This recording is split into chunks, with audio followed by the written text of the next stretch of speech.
Did ancient Hindu texts grant women unexpected alternatives in dire marital circumstances? Garuda Purana 1.107.28 states that in cases of a husband's disappearance, death, renunciation, impotence, or severe sin, a woman's status shifts. This verse sparks discussion on her societal roles and potential pathways for independence, challenging modern perceptions. Brave choice away from love. If your past looks heavy, you're about to meet people who'll carry it with you. Srinivasa Sastry disowned his elder son Krishna for marrying his childhood friend Gita, a widow with her little boy Vishnu. His younger son Prasanna stood up, consider her a daughter first. Gita's rich father Govindan rejoiced. Krishna loved Gita, not her money. Love blooms in unexpected rooms. Rita, Gita's sister, fell for Prasanna. Sastry opposed that too.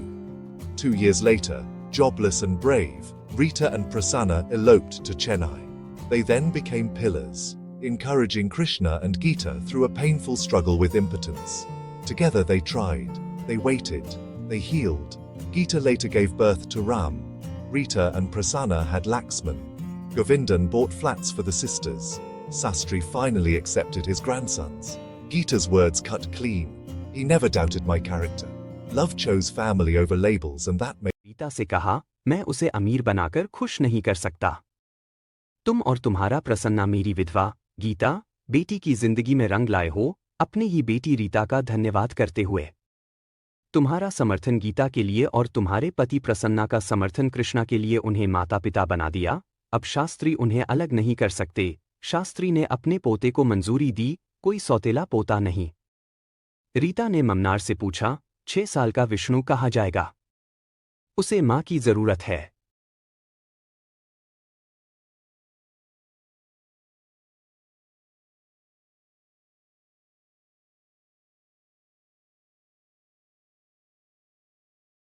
அசைவம் சாப்பிடாம வாழ முடியுமா?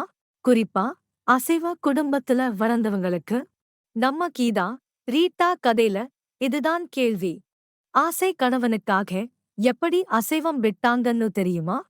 தமிழ் அசைவ குடும்பத்துல பிறந்த இவங்க சைவ பிராமண பசங்களை காதலிச்சு கல்யாணம் செஞ்சாங்க. அன்புக்காக தங்கள் வாழ்நாள் அசைவ பழக்கத்தை விட்டாங்க.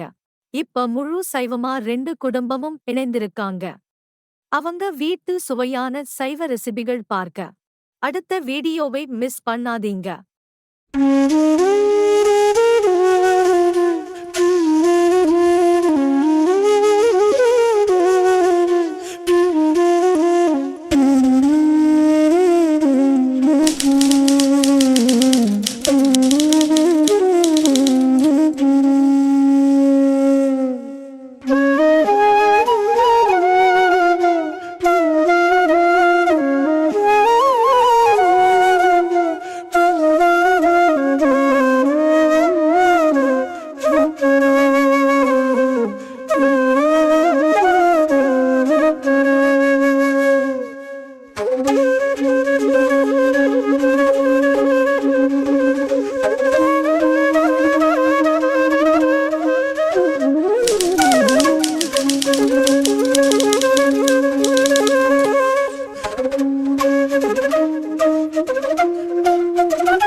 I did pray for arms and legs, but arms and legs did not come.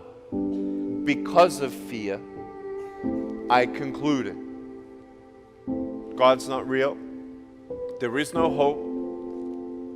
I'm alone. I'll always be alone. I'll never get married.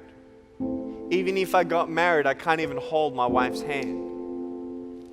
Even if I had kids, I can't even hold my children when they're crying. I am sorry if you've been abused. I'm sorry if someone has mistreated you. I'm sorry if you're struggling with something that I don't know about.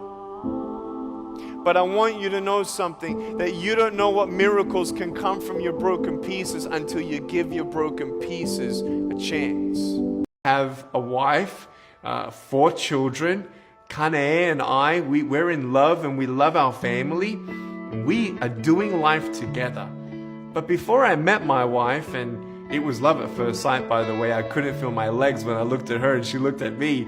And that was one of my biggest dreams, to be married.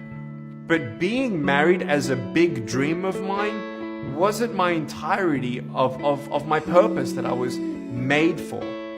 I, as a teenager, had to first find out, why was I born this way? And knowing that God is in control.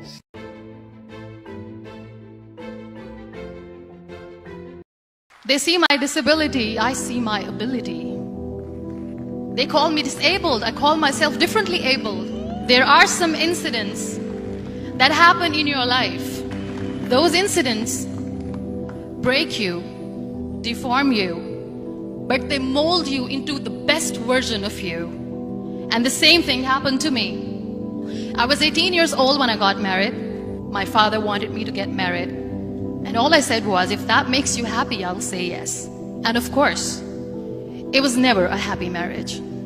Just about after 2 years of getting married, I met a car accident. Somehow my husband fell asleep and the car fell in the ditch.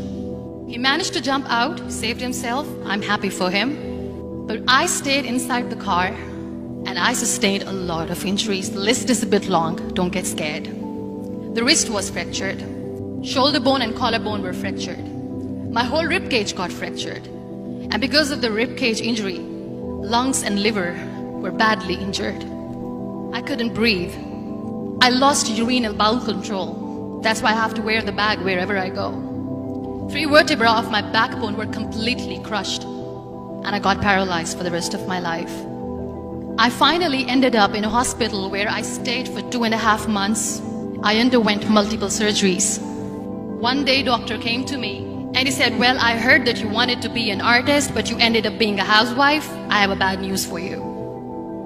You won't be able to paint again because your wrist and your arm are so deformed, you won't be able to hold a pen again. Next day, doctor came to me and said, your spine injury is so bad, you won't be able to walk again. Because of your spine injury and the fixation that you have in your back, you won't be able to give birth to a child again.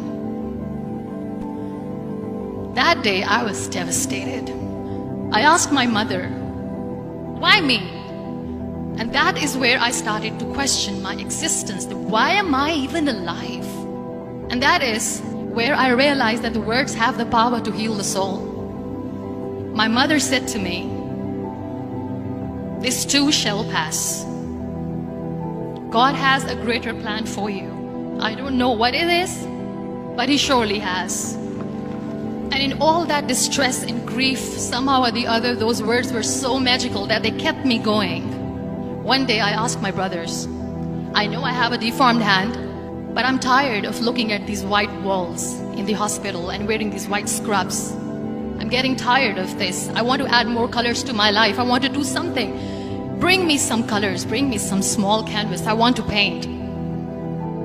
So the very first painting I made was on my deathbed, where I painted for the very first time.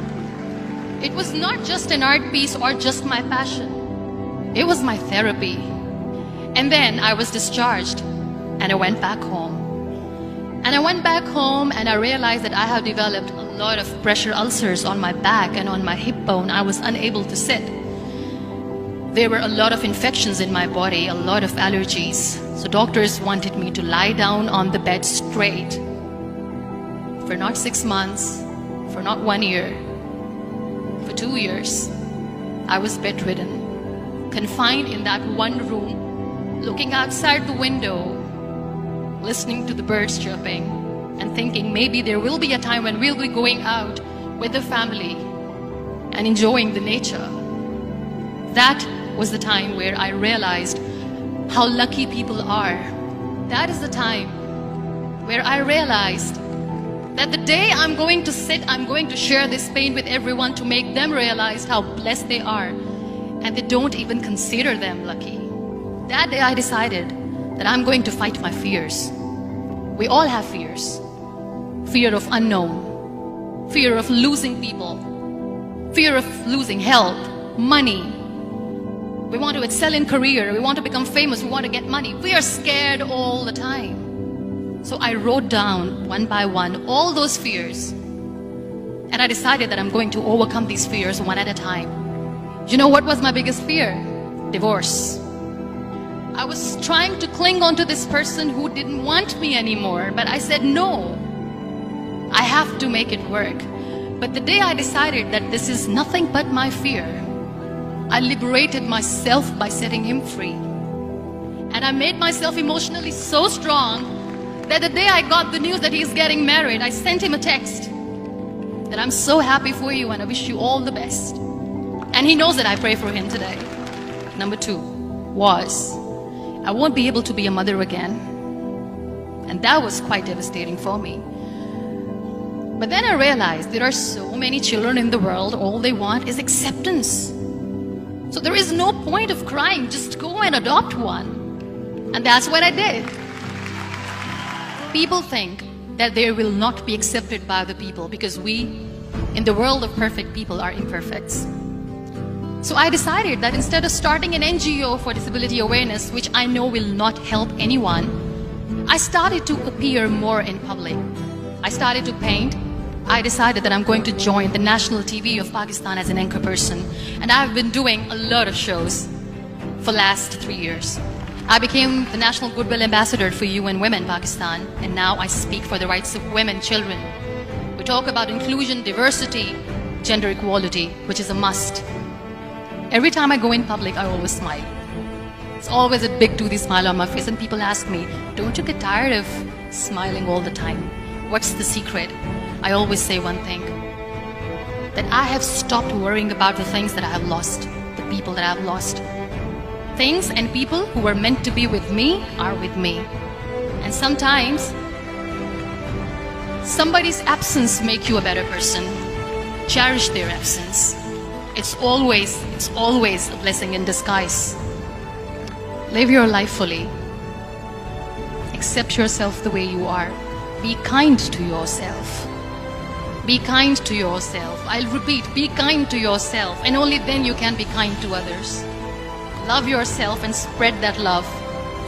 Life will be hard. There will be turmoils, there will be trials, but that will only make you stronger. So when you accept yourself the way you are, the world recognizes you. It all starts from within.